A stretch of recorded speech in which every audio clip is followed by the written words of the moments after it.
ఈరోజు టాపిక్ ఏంటంటే క్వార్టరీ గురించి వాళ్ళ టాపిక్. అదే నన్ను విజయసాయిరెడ్డి గారు, మన వైఎస్ఆర్ కాంగ్రెస్ పార్టీ మాజీ నాయకులు విజయసాయిరెడ్డి గారు ఒక ప్రెస్ మీట్లో క్వార్టరీ గురించి మాట్లాడారు. జగన్మోహన్ రెడ్డి గారు క్వార్టరీ,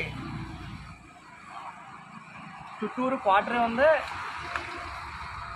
ఆ క్వార్టరీ దాటి బయటకు వస్తే ఆయనకు భవిష్యత్తు ఉంటుందట. అంటే అంత లోతుగా జగన్ గారికి దగ్గరగా అంత లోతుగా ఉండేది మీరే కాబట్టి మీకు నిజంగా వాస్తవాలు తెలిస్తే, వాస్తవాలే చెప్పారనుకున్నా మీడియా ముందు కూడా మీరు 100% వాస్తవం. క్వార్టరీ అన్నది ఒక తాడేపల్లి ప్యాలెస్లోనే కాదు, ప్రతి నియోజకవర్గంలో, ప్రతి ఊరిలో, ప్రతి నాయకుడి దగ్గర క్వార్టరీ ఉంది. ఎస్, 100% చెప్తా. ఎందుకంటే ఒక నాయకుడు దగ్గర ఎదుగుతుంటే పక్కన ఉన్నవాడు తట్టుకోలేడు. ఒక కార్యకర్త ఎదుగుతుంటే పక్కన కార్యకర్త తట్టుకోలేడు. వాళ్ళు పార్టీ కోసం పనిచేస్తున్నారో వాళ్ళ ఇళ్లలో కోసం పనిచేస్తున్నారో తెలియదు, కానీ మాకు వాస్తవంగానే చుట్టూరు చేరిపోతారు.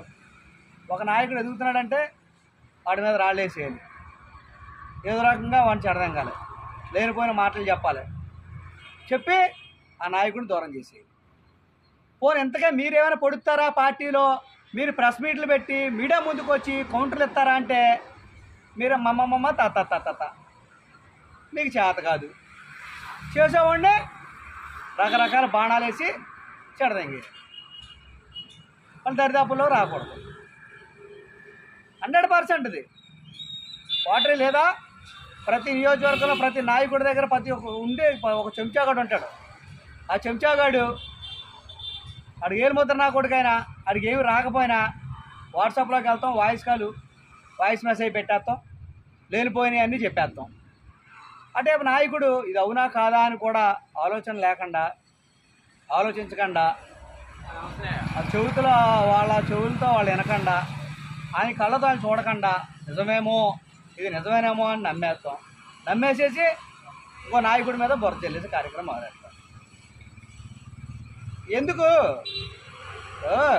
వైఎస్ఆర్ కాంగ్రెస్ పార్టీలో 14 సంవత్సరాల నుంచి జెండాలు మోసితే కానీ ఇవాళ మనం ఈ పొజిషన్లో లేవు. మీరు జెండాలు మార్చొచ్చి, పార్టీలు మార్చొచ్చి, ఇంకో నాయకుడి దగ్గర మీరు భజనలు చేసి కష్టపడ్డవాడిని మీరు బురద చెల్లి చేస్తుంటారు. ఎందుకు ఇదంతా? అయినా ఒక మాట అడుగుతానండి నేను, చెప్పుడు మాటలు వినేవాడు రాజకీయ నాయకుడు ఎందుకు అవుతాడండి? చెప్పుడు మాటలు వినేవాడు రాజకీయ నాయకుడు ఎందుకు అవుతాడు?